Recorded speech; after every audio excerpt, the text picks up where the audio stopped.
ठग लिया रे ठग लिया, अरे लूट लिया रे लूट लिया, अरे ठग लिया रे ठग लिया। जागो रे ग्राहक जागो जागो जागो रे ग्राहक जागो जागो। ग्राहक राजा जागा हो, तू ग्राहक राजा जागा हो। अरे अब तक क्यों सोए सोए क्यों खोए खोए से। लगना जाए चुना, लगना जाए चुना, सोच समझ कर चुनना। जागो रे ग्राहक जागो जागो जागो रे ग्राहक जागो जागो। अरे ग्राहका, सामान खरेदी केल्यानंतर बिल घेतोस का? नाही, कशाला बिलाची आवश्यकता आहे? एमआरपी पेक्षा जास्त किंमत तर देत नाहीस ना, सावधान। अरे पण एमआरपी तर फिक्स प्राइस असते ना। तुम्ही गोळ्या औषधं खरेदी करता वेळेस एक्सपायर डेट तर चेक करता ना? अरे मित्रा, सामान खरेदी करता वेळेस एवढा वेळ कोणाकडे असतो, कोण लक्ष देणार? डुप्लिकेट गोळ्या औषध तर खरेदी करत नाहीत ना, पुन्हा सांगतो सावधान। अरे हे फरक आम्हाला कोण सांगणार, आम्ही तर सामान्य माणसं आहोत। बघा बघा, ही आहे सामान्यांची परिस्थिती। असंच चालू राहिलं तर लुटतील तुम्हाला हे रोज रोज। आओ दिखाए तुम्हें एक किस्सा, शायद बदल दे आपकी किस्मत का एक का।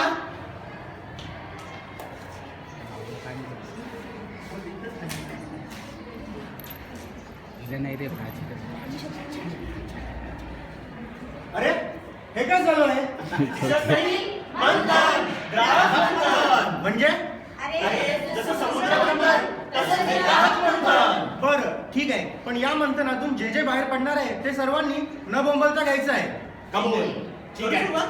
अरे मग तुम्ही कोण आम्ही उद्योगपती. आम्ही व्यापारी, आणि तुम्ही आम्ही बिल्डर्स। Developers, doctors. आणि हा मध्ये कोण आहे? सामान्य ग्राहक. ग्राहक। बरोबर आहे, कारण याला घुसळल्याशिवाय तुम्हा दोघांना तर काहीच मिळणार नाही। ठीक आहे, तर मग करा सुरुवात। हे काहीतरी बाहेर आलेलं दिसतंय. काय आलं काय आलं? अरे ही तर हानिकारक वस्तूंची विक्री। आता ही कोणाला? आम्हाला आम्हाला आम्हाला आम्हाला द्या, आम्हाला. पहिल्यांदा ह्यानी मागितलं ना, यांना देऊन टाकलं। ठीक। थांबा, अजून एक काहीतरी आलं। अरे काय आलं? ही तर सेवेची कमतरता। आता ही कोणाला? आम्हाला आम्हाला आम्हाला. नाही, आम्हाला पाहिजे। थांबा, पहिल्यांदा ह्यांना दिलं ना, आता हे ह्यांना देऊन टाकलं। येस। हे परत काहीतरी बाहेर आलेलं दिसतंय. काय झालं? अरे काय आलं? अरे हे तर कमी प्रतीचा माल। आता हा कमी प्रतीचा माल कोणाला देऊ मी? आम्हाला आम्हाला आम्हाला आम्हाला आम्हाला. नाही नाही, कमी प्रतीचा माल तुम्हाला काय कामाचा आहे? अहो मी बिल्डर आहे, मलाच कमी प्रतीचा माल फायद्याचा आहे। अरे द्या रे ह्याला। येस। हे काहीतरी भलं मोठं चाललेलं दिसतंय. काय काय आलं? झालं? काय झालं? काय आलं? हे तर निष्काळजीपणा आणि एक्स्ट्रा सेलिंग प्राइस। आता ही कोणाला देऊ? ही आम्हाला आम्हाला द्या। आम्हाला पाहिजे. आम्हाला द्या. आम्हाला. आम्हाला पाहिजे। थांबा. मी याचा काय उपयोग करणार? याचा तर उपयोग मीच करू शकतो. मलाच द्या. अरे असं कसं? एक्स्ट्रा सेलिंग प्राइस आम्ही पण वापरू शकतो। आम्हाला द्या। थांबा, अरे घ्या दोघांमध्ये वाटून। ठीक आहे साहेब। येस। थांबा। काहीतरी भलं मोठं आलं नुसते हा आता मला। काय कुठून आलं? कांदा अरे हे तर कन्झ्युमर प्रोटेक्शन आहे। आता हे कोणाला देऊ मी? आम्हाला प्रोटेक्शन आहे वगैरे। मग कोणाला देऊ? बरं ठीक आहे, कन्झ्युमर प्रोटेक्शन आहे या सामान्य ग्राहकाला देऊन टाकलं मी।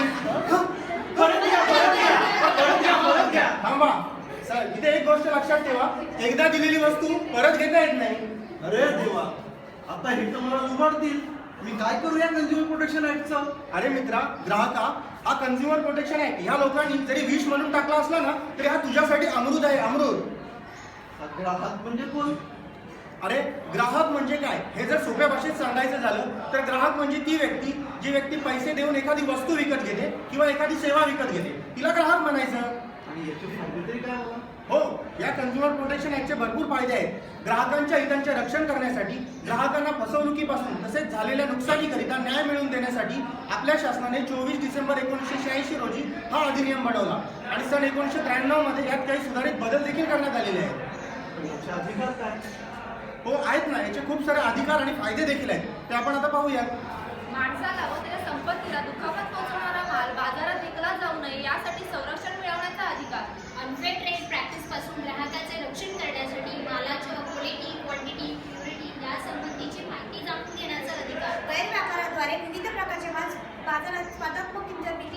आपली बाजू मांडून न्याय मिळवण्याचा अधिकार. अनुसूचित गैरव्यापारी प्रथा आणि ग्राहकाची केली जाणारी पिळवणूक याविषयीचा दाद मागण्याचा अधिकार तसेच ग्राहकाच्या शिक्षणाचा अधिकार. केंद्रीय आणि राज्य पातळीवर ग्राहकांच्या संरक्षणाच्या अधिनियमात वाढ करण्यासाठी हा देखील अधिकार या कायद्यामध्ये दिलेला आहे. हा कायदा म्हणजे भारतीय नागरिकांना मिळालेला एक मोठं शस्त्र आहे. जम्मू काश्मीर वगळता संपूर्ण भारतामध्ये हा कायदा 1 जुलै 1986 पासून अंमलात आलेला आहे. अजूनही मला समजलं नाही. थांब, या अधिकाऱ्यांचा मला फायदा तरी काय? मी तुला एक प्रसंग सांगतो. बरं ठीक आहे, पाहूया.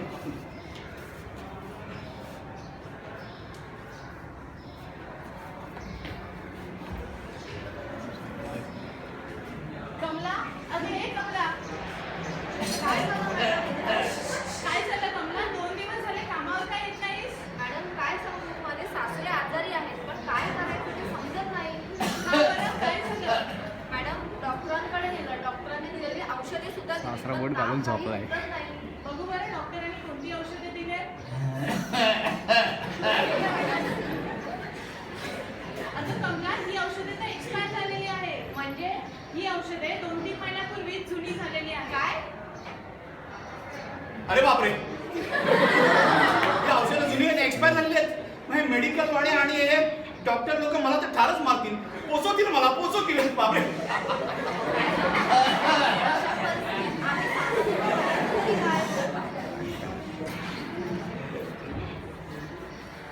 मित्र, अजूनही मला काही समजलं नाहीये. थांब, मी तुला अजून एक प्रसंग सांगतो. नाही, आता तू थांब, मी तुला आणखी एक प्रसंग दाखवतो, आपण ते पाहूया. अहो आला. हो, ट्रेनमध्ये खूप गर्दी होती. आता लाईट का लागत नाहीये? तुम्ही मागच्या महिन्याचं लाईट बिल भरलं होतं का? नाही, पण त्याला तर 4 दिवस उशीर झालाय. मग बरोबर, इलेक्ट्रिसिटी वाले येऊन लाईट कट करून गेले. नोटीस आली होती का? नाही, नोटीस वगैरे काहीच आली नव्हती. पण नोटीस न देता त्यांनी वीज बिल कट कशी केली? पाहिलं? मग अशा परिस्थितीत आम्ही सामान्यांनी करायचं तरी काय? जायचं तरी कुठे? घाबरू नका, चिंता करण्याची गरज नाही. ज्या वेळेला MSEBची लोक येतात आणि तुम्हाला न सांगता नोटीस न देता तुमची MSEBची लाईट डिस्कनेक्ट करतात, त्यावेळेला तुम्ही कंझ्युमर कोर्टामध्ये MSEBच्या विरुद्ध दाद मागू शकता, नुकसान भरपाईसाठी दावा दाखल करू शकता. घाबरायची गरज नाही आहे. बघ, आलं का तुझ्या काही लक्षात? नाही मित्र, अजूनही मला याचा काय फायदा कळला नाही. बरं ठीक आहे, आपण आता आणखीन एक प्रसंग पाहूया. हाय, कशी आहेस? मस्त. मी पण मस्त. हाय फ्रेंड्स, कशा आहात? मला नाही अरे विचारलं. अभि आलं. अरे अभि काय काय आहेस? झालं? ऑपरेशन झाल्यापासून पोटात खूपच दुखते. अरे आताच तर झालं ना तुझं ऑपरेशन. पण ऑपरेशन झाल्यापासून आणखीनच पोटात दुखायला लागलंय. मग आपण एक काम करूया, आपण दुसऱ्या डॉक्टरकडे जाऊया. हो अभि, आपण एक काम करूया. माझे डॉक्टर डॉक्टर आहेत, आपण त्यांना दाखवूया. चल ठीक आहे.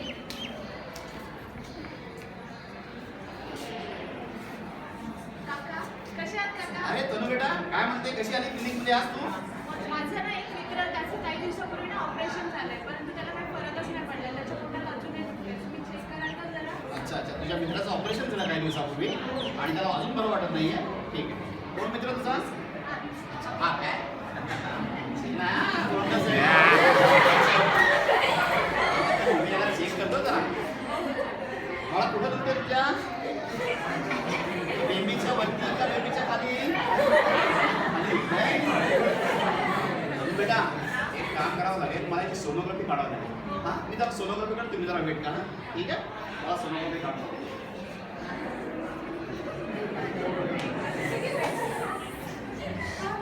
बेटा इकडे हा बघ, हा आहे सोनोग्राफीचा रिपोर्ट. पण या सोनोग्राफीच्या रिपोर्ट मला काहीतरी वेगळंच दिसतंय. काय दिसतंय? मला याच्या पोटामध्ये फॉरेन बॉडी दिसते. Foreign body?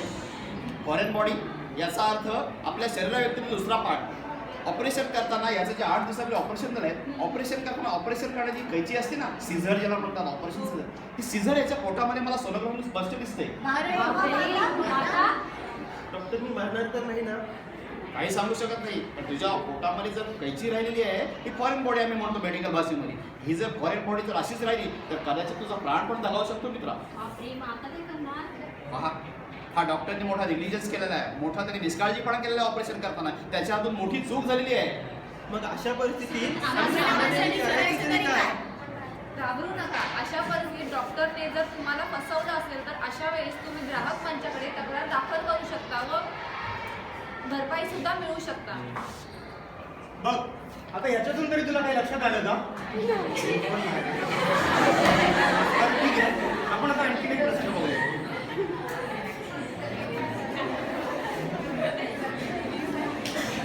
कनो अगं कनो एक काम करू आपण. मग 2 वर्षांनी बिल्डरकडे आपण फ्लॅट बुक केलाय. 2 वर्षांनी अजून या बिल्डरने आपल्याला सजेशन दिलेलं नाही. चल आज सुट्टी आहे, आज तरी बिल्डरच्या ऑफिसला जाऊ शकता ना? चल विचारू शकता जायचं. चल साहेब नमस्कार, येऊ का आतमध्ये? अरे ए ठाकूर साहेब ये.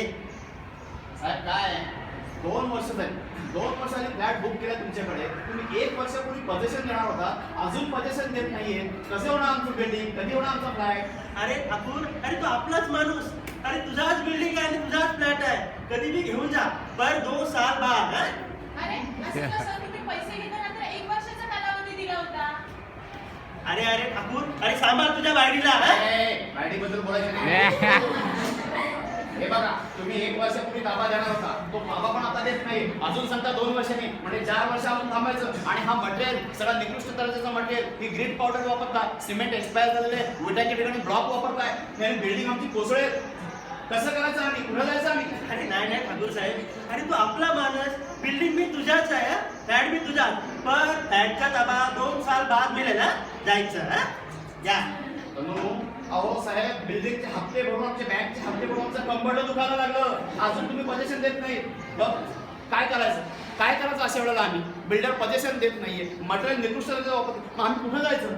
पहिले अशा सामान्य परिस्थितीमध्ये सामान्य माणसाने करायचे तरी काय, जायचे तरी कुठे? घाबरू नका. अशा परिस्थितीत जर बिल्डरने वेळेवर फ्लॅटचा ताबा दिला नसेल किंवा कमी प्रतीचा माल वापरला असेल तर तुम्ही याची तक्रार ग्राहक मंचाकडे करू शकता आणि नुकसान भरपाई देखील मिळवू शकता. आता काही लक्षात आलं का? बरं ठीक आहे, मला तुझ्या भावना कळाल्या. आपण आता आणखीन एक प्रश्न बघूया. काही कमी सर?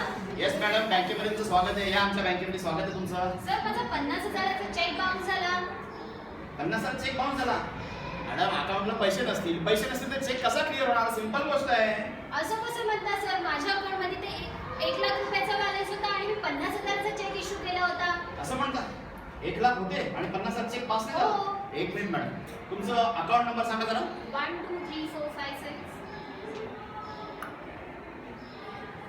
योगिता कांबळे बरोबर? मॅडम तुमच्या अकाउंटला 1 लाख रुपये मात्र आहेत, पण तरी सुद्धा तुमचा चेक पास झाला नाही म्हणता तुम्ही. म्हणजे आमच्या मंचाच्या माणसाकडनं, बँकेच्या माणसाकडनं मोठा हलगर्जीपणा झालेला आहे. माफ करा. असं कसं म्हणता सर? तुमच्या या अशा निष्काळजीपणामुळे, बँकेच्या अशा सेवेमुळे माझा किती मानसिक त्रास मला सहन करावा लागला. माझी मार्केट इमेज पण किती डाऊन झाली याची कल्पना आहे का तुम्हाला? मॅडम सॉरी आमच्या क्लार्ककडनं चुकी झाली असेल. पुन्हा असं होणार नाही, आम्हाला माफ करा ना मॅडम. अशा परिस्थितीत आम्ही सामान्य माणसांनी करायचं तरी काय? पहिल्या अशा सामान्य परिस्थितीमध्ये तुम्ही ग्राहक मंचाकडे बँकेविरुद्ध दावा दाखल करू शकता, तसेच नुकसान भरपाई देखील मिळवू शकता. हो खरं आहे. जर एखादा कंपनीधारक किंवा दुकानदार कंझ्युमर कोर्टाने दिलेला निर्णय मानत नसेल तर त्याला 3 वर्षाची कारावासाची शिक्षा आणि 10,000 रुपये द्रव्यदंड किंवा या दोन्ही शिक्षा होऊ शकतात. अरे सामान्य परिस्थितीत समाजामध्ये अशा कितीतरी घटना घडत असतात, पण तुम्ही सामान्य माणसं अजून किती वर्ष झोपून राहणार? उठ, जागा हो आणि वापर कर तुझ्या अधिकारांचा. ऐक तुझ्या अधिकार. कंझ्युमर फोरम, कंझ्युमर कोर्ट, ह्या कंझ्युमर कोर्टचे 3 वेगवेगळे प्रकार आहेत. जर आपला दाव्याचा खर्च 20 लाखापर्यंत असेल तर आपला दावा आपण डिस्ट्रिक्ट फोरममध्ये दाखल करू शकतो, जे रायगडमध्ये अलिबागला आहे. लक्षात घ्या, जर दाव्याचा खर्च 20 लाखापासून तर 1 कोटीपर्यंत असेल तर आपण स्टेट कमिशनमध्ये तक्रार दाखल करू शकतो, जे मुंबईमध्ये पार्ले, परेल आणि बँड्राला आहे. आणि जर दाव्याचा खर्च 1 कोटीपेक्षा पण जास्त असेल तर मात्र नॅशनल कमिशनकडे आपण तक्रार दाखल करायची असते, जे दिल्लीमध्ये आहे. ही तक्रार फक्त आणि फक्त ग्राहक मंचाकडे करावी, पण त्याच्यावर ग्राहक मंचाचा सही शिक्का असावा. व त्यासाठी नॉमिनल फी भरावी व लवकरात लवकर नुकसान भरपाई मिळवावी. वकिलाची सक्ती नाही, स्वतः सुद्धा वाढवू शकतो. कुठलीही वस्तू खरेदी करताना त्याची क्वालिटी, क्वांटिटी, प्युरिटी यासंबंधी माहिती जाणूनच ती वस्तू खरेदी करा आणि तसं नसल्यास तुम्ही त्याची तक्रार ग्राहक मंचाकडे करू शकता. कोणतीही वस्तू घेतल्यानंतर त्यामध्ये दोष, त्रुटी, उणिवा ते आढळले असतात ते त्यामध्ये लिहावे. तसेच विरुद्ध पक्षाद्वारे त्याकडे दुर्लक्ष केले असता त्याचे भाष्य देखील त्यामध्ये लिहावे. ग्राहक मंचाकडे तक्रार दिल्यानंतर ग्राहक मंचाने दिलेला निर्णय जर आपल्या विरोधात असेल तर त्याच्या विरुद्ध आपण अपील दाखल करू शकतो. त्यासाठी कालावधी आहे 30 दिवस. पण 30 दिवसाच्या आत जर आपण अपील दाखल करू शकलो नाही आणि त्यासाठी योग्य कारण आपल्याकडे असेल तर आपण 30 दिवसानंतर देखील अपील दाखल करू शकतो. पण अर्ज कसा करावा? अर्ज करणं अगदी सोपं आहे. एका साध्या कागदावरती तुमचं नाव, पत्ता, वय लिहून तुमची जी काही अडचण आहे, जी काही तक्रार आहे ती अगदी मुद्देसूदपणे मांडावायची आहे. बस एवढंच. वस्तूचे स्वरूप, वस्तूची ओरिजिनल रसीद, हमीपत्र अर्जासोबत जोडा.